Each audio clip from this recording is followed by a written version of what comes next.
رب اشرح لي صدري ويسر لي أمري واحلل عقدة من لساني يفقهوا قولي أعوذ بالله من الشیطان الرجیم بسم اللہ الرحمن الرحیم السلام علیکم ورحمۃ اللہ۔ آج میں قرآن کی بہت ہی اچھی آیت آپ کے پاس لائی ہوں، اور ہو سکتا ہے آپ کو بھی اتنی اچھی لگے جتنی اچھی مجھے لگی ہے، اور اس سے ہم انشاءاللہ فائدہ اٹھائیں۔ تو سورہ احزاب میں آیت نمبر 72 میں اللہ تعالیٰ فرماتا ہے کہ ہم نے یہ امانت آسمانوں اور زمین اور پہاڑوں پر پیش کی تو انہوں نے اس کے اٹھانے سے انکار کیا اور اس سے ڈر گئے، اور انسان نے اس کا بوجھ اٹھا لیا۔ حقیقت یہ ہے کہ وہ بڑا ظالم، بڑا نادان ہے۔ اب اگر ہم یہاں پہ اس کی تفسیر دیکھیں تو یہاں پہ لفظ امانت کا استعمال ہوا ہے، اور یہاں امانت سے مراد ہے کہ اپنی آزاد مرضی سے اللہ تعالیٰ کے احکام کی اطاعت کی ذمہ داری لینا۔ اسی امانت کا دوسرا نام خلافت بھی ہے، یعنی کہ اللہ تعالیٰ نے انسان کو جب دنیا میں اتارا تو اس کو اختیار دے دیا اس کرۂ ارض کو سنبھالنے کا۔ اب اس کے پاس یہ اختیار ہے، وہ جو کرنا چاہے اس دنیا میں کر سکتا ہے۔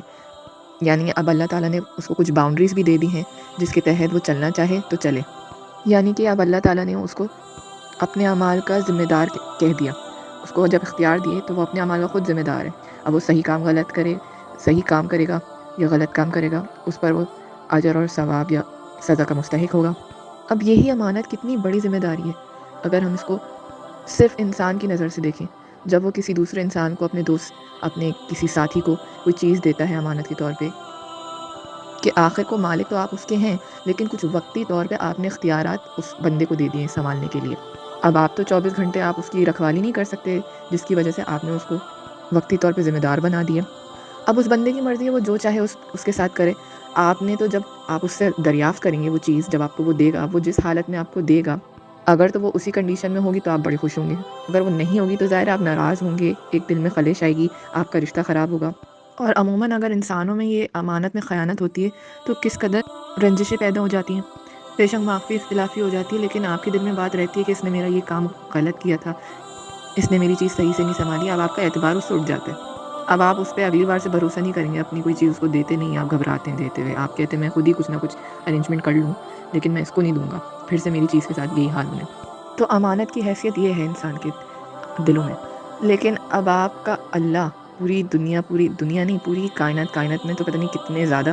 گیلیکسیز ہیں، اور ان گیلیکسیز میں اور کتنے زیادہ پلانٹس ہیں، ہمیں تو تصور نہیں ہے۔ ہم تو ایک انسان کی نظر سے دیکھ رہے ہیں، اللہ جو پورے جہاں کا، اس جہاں میں کتنے اور جہاں ہیں یہ تو وہ اللہ ہی جانتے، تو وہ پورا جہاں جو ایک اللہ کنٹرول کر رہا ہے، اس جہاں کا مالک آپ کو ایک امانت دے رہا ہے۔ یعنی کہ مالک وہ ہے اور ہم وقتی طور پہ اس کے ذمہ دار ٹھہرائے گئے ہیں، اور یہ ایمان وہی امانت ہے جس کو ہم فار گرانٹیڈ لیے ہیں۔ یعنی کہ ہے تو ہے، کوئی مسئلے کی بات نہیں ہے، اور کسی کو فرق بھی نہیں پڑ رہا۔ اصل میں ہم مسلمان پیدا ہو گئے نا، ہمیں ماں کی کوکھ سے ہی دین ملا۔ آپ جب ریورٹس کی سٹوری سنیں گے نا، جو اسلام پر پیدا نہیں ہوئے، جنہوں نے آنکھ کھلتے ہی کفر دیکھا ہے، اسی میں اپنا اوڑھنا بچھونا کیا ہے، جب وہ ایمان کی دولت سے نوازے جاتے ہیں، وہ اس امانت کو اچھے سے سمجھتے ہیں۔ اب اس آیت میں اللہ تعالیٰ زمین و آسمان،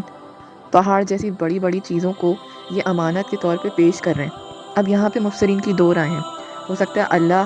انسان کو سمجھانے کے لیے میٹافوریکلی بھی یہ بات پیش کر رہا ہے، سمبولکلی، یعنی کہ ایسا ہوا نہیں ہے، ایک استعارے کی شکل میں یہ بات ایکسپلین کرنے کی کوشش کرے۔ اور ایک رائے یہ بھی ہے کہ یہ لغوی معنی ہے، لیکن زیادہ پڑاؤ اس طرف ہے کہ لغوی معنی کے طور پر ہی یہ اللہ تعالیٰ نے منظر کشی پیش کری ہمارے لیے۔ اب ہم تو یہ سمجھتے ہیں کہ پہاڑ، پودے، سمندر، سورج، چاند، یہ تو بے جان چیزیں، بھلا یہ بھی کوئی بول سکتی ہیں، یہ بھی کوئی فیلنگز رکھتی ہیں، یہ تو ہمارے لیے گنگے بہرے ہیں۔ اللہ کی مخلوقوں میں سے تو یہ ایک مخلوق ہے، لیکن آج کے دور میں سائنس جہاں اتنی ترقی پر پہنچ گیا، اس کے بعد ہم یہ چیز بول نہیں سکتے کہ یہ چیزیں بے جان ہیں۔ سائنس نے اتنی ترقی کر لی ہے کہ آج ہمیں پتہ ہے جو بظاہر جانور بولتے نہیں ہیں، بول کر کمیونیکیٹ نہیں کرتے ہیں، وہ ایک اسپیشل فریکوینسی کے ساتھ کمیونیکیٹ کرتے ہیں جو ہمیں بظاہر سنائی نہیں دیتی، لیکن وہ خاص فریکوینسی انہی کی اسپیشیز سن سکتی ہیں۔ اس ایجاد سے انہوں نے یہ فائدہ اٹھایا ہے کہ ایسی اسپیشیز کو فرینڈلی نوشن کے ساتھ کیپچر کرنے کی کوشش کریے۔ جیسے کہ ڈولفن لے لیں آپ، ڈولفن کی ایگزامپل یہ ہے کہ یہ ایسی ساؤنڈ ویوز پروڈیوس کرتے ہیں سمندر کے اندر جا کے، کہ جب وہ ڈولفن تک جا کے ٹکرائے تو وہ فریکوینسی کیچ کر کے وہ سمندر کے اوپر کی سطح پر آ جائے۔ پھر ان کو کیپچر کرا، ان کے ساتھ فرینڈلی ٹریننگز وغیرہ کر کے ان کو ایک پیٹ کے طور پہ استعمال کرتے ہیں۔ یہ شوز وغیرہ جو ہوتے ہیں یہ اسی بنیاد پر ہوتے ہیں کہ ان کی فریکوینسی کے ساتھ انہیں کنٹرول کیا جاتا ہے۔ اب ایک اور اگزامپل لے لیں جنات کی، جسے ویسٹ میں تو گھوسٹ کنسیڈر کیا جاتا ہے، جنات کو نہیں مانتے، وہ گھوسٹ کو مانتے ہیں۔ ان جنات کا بھی ہمیں احساس نہیں ہوتا کہ یہ ایگزسٹ کرتے ہیں ہمارے ساتھ، کیوں؟ کیونکہ ان کی ساؤنڈ ویوز بالکل الگ ہیں ان کمپیریو ٹو ہماری ساؤنڈ ویوز۔ لیکن آج کے دور میں سائنس نے اتنی ترقی کی ہے کہ ہمارے پاس ایسے آلات موجود ہیں، ایسی مشینز موجود ہیں، اکوپمنٹس موجود ہیں جو ان کی فریکوینسی کیچ کر لیتے ہیں، جس سے اب یہ ویسٹ کے کلچر میں یہ عام ہے، یہ آلات استعمال ہوتے ہیں تاکہ یہ پتہ لگایا جا سکے کہ یہ گھوسٹ کہاں ایگزسٹ کرتی ہیں، یہ جنات کہاں ایگزسٹ کرتے ہیں۔ تو یقیناً آج کے دور میں ہم یہ نہیں کہہ سکتے کہ یہ پہاڑ، پودے، سورج، چاند، سمندر، ریت یہ بولتے نہیں ہیں، ان کی کوئی اپنی فیلنگز نہیں ہو سکتی۔ یہ تو ہمارے لیے گونگے بہرے ہیں، اللہ کے لیے تو نہیں ہے۔ اللہ کی تو یہ تخلیق ہے، اللہ تو ہر مخلوق سے کمیونیکیٹ کر سکتا ہے اور ہر مخلوق اللہ سے کمیونیکیٹ کر سکتی ہے۔ لیکن اس آیت سے یہ بات واضح ہو جاتی ہے کہ اس مخلوق نے اپنے لیے سمندر، پہاڑ، سورج، چاند بننا خود چوز کیا ہے، جس طرح سے ہم نے انسان بننا چوز کیا ہے۔ یہ وہی مخلوق تھی اللہ کی جو اس امانت کا بوجھ سمجھ گئی تھی۔ ظاہر ہے اب ایک ٹیچر آپ کو بولتی ہیں آپ نے میتھس کا اسائنمنٹ بھی کرنا ہے، اردو کا بھی کرنا ہے، انگلش کا بھی کرنا ہے، لیکن آپ نے اس بات کا خیال رکھنا ہے کہ لائن سے باہر آپ کی تحریر نہ جائے۔ اب کچھ اوور سمارٹ بچے ہوتے ہیں جو فوراً ہاتھ اٹھاتے ہیں اور والنٹیئر کرتے ہیں کہ جی مس ہم یہ کام کرنے کے لیے تیار ہیں، لیکن کچھ ایسے بچے ہوتے ہیں جن کو اندازہ ہوتا ہے کہ کتنا مشکل کام ہے، ہمارے پاس اور بھی پریشانیاں ہیں، ہم نے ٹیوشن بھی جانا ہے، مدرسے بھی جانا ہوگا، ہمیں باہر بھی کھیلنا ہوگا، اور پھر اسکول سے آ کے تھک بھی جائیں گے تو سوئیں گے بھی تھوڑی دیر۔ مطلب اتنا سارا کام اور اتنا شارٹ ٹائم ہے جس میں ہمیں بہت ساری ایکٹیویٹیز بھی کرنی ہے پورے دن میں، یہ کیسے پاسبل ہوگا؟ اتنے سارے سبجیکٹ، اور پھر یہ احتیاط بھی کرنی ہے کہ لائن سے باہر نہ جائے۔ ہم تو جلدی کے چکر میں جلدی کرنے کی کوشش کریں گے تو ظاہر ہے اس میں تو لائن سے باہر جائے گا، اور ٹیچر سزا سنا چکی ہیں کہ اگر یہ کام ایسے نہیں ہوا تو اس کی سزا بہت بڑی ہے، تو وہ بچہ کبھی بھی والنٹیئر نہیں کرے گا اس کام کے لیے کرنے کے لیے۔ اور ہم ایسے اوور سمارٹ بچوں کو یہی بولتے ہیں نا کہ پاگل ہے، بے وقوف ہے، اس نے کام لے لیا، خود تو مرے گا، ہمیں بھی مروائے گا اگر ٹیچر نے ہمیں بھی دے دیا اس کی ذمہ داری۔ تو اس کی ایگزامپل آپ یہی سمجھ لیں کہ اوور سمارٹ بچہ جو تھا وہ ہم انسان ہیں، جو ٹیچر کی نظروں میں اچھا بننے کے لیے، ایک عہدہ لینے کے لیے اس نے یہ اختیارات اپنے ہاتھ میں لیے، اس نے کہا کہ ہاں میں یہ کام کر کے دکھاؤں گا، اور جو معقول بچہ تھا وہ اس کام سے پیچھے رہا، اس نے بولا میری عزت اسی میں ہے کہ میں مایانہ روی اختیار کروں اور اپنی ٹیچر کی بھی گڈ بکس میں رہوں۔ یہ کچھ ایسا ہی منظر اللہ تعالیٰ نے بھی کھینچا ہے، اور اللہ تعالیٰ نے بتایا ہے کہ یہ اپنی وسیع ترین وجود کے باوجود انہوں نے اپنے آپ کو اس قابل نہیں سمجھا کہ وہ یہ اختیارات لیتے، یہ جانتے بوجھتے کہ اگر یہ کام نہیں ہوا ہم سے ٹھیک تو ہماری موت ہے، اور ہمارے پاس تو پیچھے ہٹنے کی پھر کوئی دلیل بھی نہیں ہوگی۔ ہم تو یہ بھی ریزن پیش نہیں کر سکیں گے کہ ہمیں کچھ پتہ نہیں تھا، ہمارے پاس وسائل نہیں تھے، ہمیں کوئی مدد نہیں ملی۔ اللہ تعالیٰ ساری ہیلپ کے ساتھ ہمیں بھیجتا ہے، اس کا دعویٰ ہے کہ میں بندے کو ہر مرحلے پہ گائیڈ کروں گا، لیکن اختیارات اسی کے پاس ہوں گے۔ میں تو یہ آیت پڑھ کے اس سوچ میں پڑ گئی کہ واقعی پہاڑ جیسے بڑے بڑے وجود کی شے ایک طرف، اور ہم 4 فٹ 6 انچ کے آدمی ایک طرف، ہم نے اس بھاری امانت کا تقاضا کر لیا اور سوچ لیا کہ ہم اس پہ پورا اتر کے دکھائیں گے، جبکہ یہ پہاڑ اتنے بلند و پہاڑ، ہمالیہ جیسے پہاڑ، ماؤنٹ ایوریسٹ جیسے پہاڑ، ان کو پتہ تھا کہ ہمارا کیا حال ہونا ہے، اور انہوں نے یہ چیز ایکسیپٹ نہیں کری کہ ہم یہ بھاری امانت نہیں اٹھا سکتے اس کا بوجھ۔ اس کو پڑھ کے نا مجھے چینٹی اور ہاتھی والا لطیفہ یاد آ رہا تھا کہ وہ 3 چینٹیاں جا رہی ہوتی ہیں اور ایک ہاتھی کو دیکھتی ہیں، پہلی بولتی ہے میں اس ہاتھی کو مار دوں گی، دوسری بولتی ہے نہیں میں ماروں گی، تیسری بولتی ہے چھوڑو یار ہم 3 ہیں وہ ایک۔ یعنی کہ چونٹیوں کی ہی غلط فہمی ہے کہ ہم یہ کام کر دیں گے، ہم یہ کام کر سکتے ہیں، ایک ہاتھی کا مقابلہ۔ ہماری وہ چونٹی والی ہی حیثیت ہے، کیونکہ اللہ تعالیٰ نے بھی تو صاف آگے آیت میں فرمایا ہے کہ انسان بڑا ظالم ہے، وہ خود پر ظلم کرنے والا ہے، اور وہ نادان ہے۔ وہ نادان اس لیے کہ وہ جانتا نہیں ہے وہ کرنے کیا جا رہا ہے اپنے ساتھ۔ اللہ تعالیٰ کو پتہ تھا اس میں سے بہت سے ایسے لوگ ہوں گے جو اپنی بات سے مکر جائیں گے، تو یہ واقعی میں نادان، پاگل، بے وقوف ہے جو یہ اپنے ساتھ کرنے جا رہے ہیں۔ مفسرین کرام ایک نقشہ کھینچتے ہیں کہ ایسا ممکن ہے یہ سب تبھی پاسبل ہوا ہو جب اللہ تعالیٰ نے انسان نہیں بنایا ہو اور سب ایک ہی طرح کی مخلوق ہو،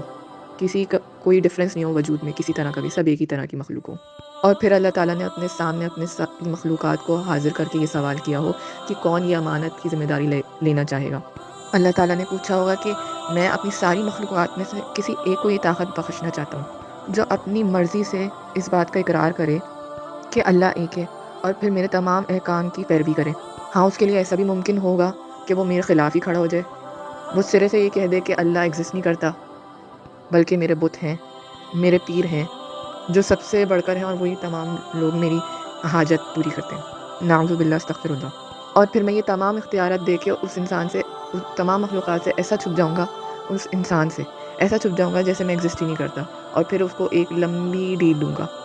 کہ آیا یہ میری بات اب پکڑتا ہے کہ نہیں پکڑتا، یا میری پیروی کرتا ہے کہ نہیں کرتا، یہ اب مجھے مانتا ہے کہ نہیں مانتا۔ اور پھر ایک خاص وقت پر آ کے میں اس کو جھنجھوڑوں گا اور بولوں گا آج کا دن ہے کہ اب تجھے اپنے کیے کا حساب دینا ہے،